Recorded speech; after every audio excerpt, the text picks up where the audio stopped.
What's up guys, welcome back to the channel. I know it's been a while since I've put an update out there, but let's go ahead and get it right into the topic of today's video. So I am sitting here in my brand new 2024 M4 xDrive Competition. Now if you guys have watched this channel in the past, you'll know I had a 2023 M3 xDrive Competition, which I sold back in January. So that was a beautiful car and I loved my time with it. In addition to the M3, I've also owned an X3M, so I've had a couple of different cars with the S58 engine in it. So I'm super excited to own another car with the S58 inline 6. So this is such a great car. I'm excited to share this with you guys. So I actually did not order this car. This one just kind of popped up. I actually had ordered an M2, which is actually in production now. And this one just kind of popped up at my local dealership. They got an allocation for an M4, which they ordered, and they didn't have an order from anybody to fill it. So the dealership actually spec'd this one out. I think they did a really good job. The exterior color is Toronto red, and it's I got to tell you, in person, it's a stunning color. I'm curious to see how the camera's going to pick it up, but it's a really cool color. This is actually the same color that I spec'd my M2 in. The interior is this sandstone gray. Which I love the look of this. It's almost a white, but it's like a cool gray. It looks really good. Yeah, this one popped up on my dealership's website. I looked at it for like a week, and to me, this is just probably the most stunning car I've seen, and I thought about it for a week, and then I just went ahead and pulled the trigger, and we made it work. So before I bought this car, I don't think I've actually seen a G82 M4 in person. I have seen the convertible version, but not the coupe version itself. This is a great car. As I've said, I had it for about a week. I haven't driven it a ton because I do want to get paint protection film put on this, get the windows tinted. You can see it's pretty bright in here. I am planning to do that soon. My detail shop, they are booked out until the first appointment I can get was September 6th. So that's still about 3 weeks away. So I got a little bit of time before I can get it, totally protected and have it ready to go.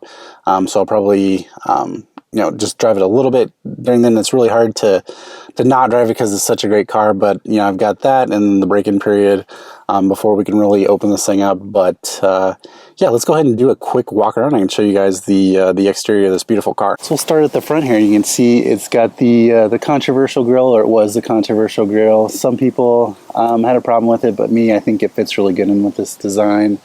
Walk up to the front, you can see Toronto red. It's a really dynamic color. It's not like a flat red. It's got, I guess, some orange kind of undertones in it. And certainly it looks a little bit orange, but really just overall a beautiful color. You can see my car came with the laser lights. You can see the little blue in here. That's how you can tell, which I had that on my M3 as well. And those are great lights, make it very easy to see at night. You see from the little plastic here in the front, no carbon fiber package on this one, which I'm okay with. Help keep the MSRP down. So this has the option for the black M caliper brakes, which is really cool. I don't think I've ever actually seen that on a car in person, but looks really good on this car. Has the competition wheels, which I've had on a few other cars. I had this on a couple X3Ms, and big fan of the way these wheels look. Very hard to keep clean with all the spokes and stuff, but looks really good. Come down the side, you got the M4 Competition badge. Got these competition mirrors with this little wing here. It looks really good. See the coupe shape on here. Makes a little less headroom in the back versus the M3. Otherwise, the dimensions of the cars are pretty close, but you'll notice in here you get a little bit less headroom for your passengers, which if you have small kids like me, not a big deal. But you see just absolutely massive door on this M4, so one thing to think about there.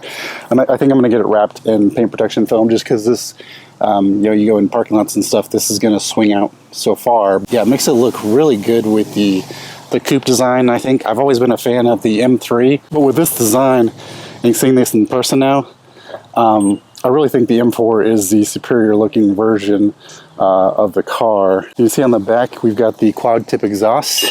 No carbon fiber, gloss black everywhere.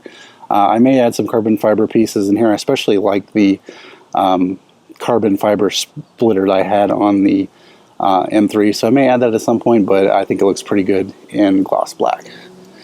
So I think the back end of this car is where it really shines. It looks really good from these angles. You can see the big hips in the back and the big back end.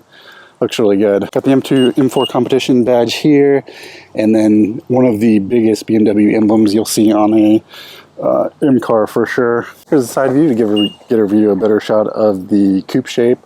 Get a little closer here and you can see carbon fiber roof, which this is a standard option. If you get a sunroof, this will be body colored, but personally I'd much prefer the carbon fiber just because it looks so good, especially with the red to contrast. So coming inside, they did not opt for the extended leather. So you've got black on the doors, this kind of a little bit plasticky material on the dash, but it's not a big deal because the iDrive 8 system hides most of that anyways. So yeah, got the rubber mats put in it already. Like I said, Silverstone seats. These are not the coveted carbon fiber seats, which I would like to try out at some point, but these are really good looking seats. The cool gray, and then this little Alcantara material on the side looks really good. So nice thing about the M4, to push this forward, these are automatically going to just roll up on you. Making it very easy to get kids in the back. So if you're like me, you got smaller kids, they're going to fit very well. Even I think shorter adults will fit in the back pretty easily. It's actually a pretty roomy back seat. Me being 6'5", I personally would not want to spend much time back there, but my wife's 5'9", and she tried it out and she fit back there pretty comfortably. So even though it's a coupe, it is a pretty big car still, and you do have some practicality if you do want to put your kids in the back. So coming into the driver's seat, one of the main things I was excited about for this car is this comes equipped with the iDrive 8 system. So if you're familiar with the M4, the 2023 M3 came with iDrive 8, but the 2023 M4 did not. So 2024 is the first year that it comes equipped with it. So super excited to get to play around with this and get familiar with it. It does remove all of the physical buttons. The only one I wish still remained was a toggle for the temperature. Other than that, I've gotten pretty used to it already. It's one of those things where you may complain about it first because you're used to a different system, but once you get used to everything kind of being up here, it's not a big deal. Like I said, the only thing that would be nice that was still down here is the temperature. Yeah, I was a little concerned that the screen might be too big and overwhelming, but actually it's pretty well integrated into the car. It's not overly big. The other thing this versus the iDrive 7 system is the heads-up display is a lot bigger, and I'll try and show you guys that at some point. Very nice system. Carbon fiber interior, kind of carbon fiber all through here. It's got a wireless charger for your phone behind the cup holders. Silverstone here on the armrest. So it comes with the automatic, not a manual like I wanted in the M2. But I think, eventually I'll probably get an M2. I think that car is more suited to a manual than this one. This car is just, it's so ridiculously fast with the all-wheel drive system. It's nice having an automatic in this one, I think, which makes it a little bit quicker. So one noticeable difference on this, the traction control button works a little bit different. It used to be you would push it and it would just turn it off, but now it brings up a menu. So you push that button, it brings up a menu to, you see you've got DSC on, and then you have the option of changing it to MDM or DSC off. So here I can make those changes. If I turn DSC off, then it takes me into the xDrive menu, where then I can turn it to two-wheel drive and then change it to rear-wheel drive instead of all-wheel drive, which is kind of a nice little thing. I played around with that a little bit. It's kind of fun to scoot around corners and stuff and have the back end want to just slide a little bit, which is kind of fun in this big car. All right, guys, that brings us to the end of today's video. I just want to give you a quick introduction to the car, kind of show you what spec I got and what's going on. So like I said, PPF coming soon, tint coming soon. More videos on this soon, giving you guys driving impressions, a little bit more in-depth look at the car, maybe a tour of the iDrive 8 system. Let me know what you guys would like to see and what you think of the car. As always, appreciate you guys joining the channel and pushing play. I will catch you in the next one.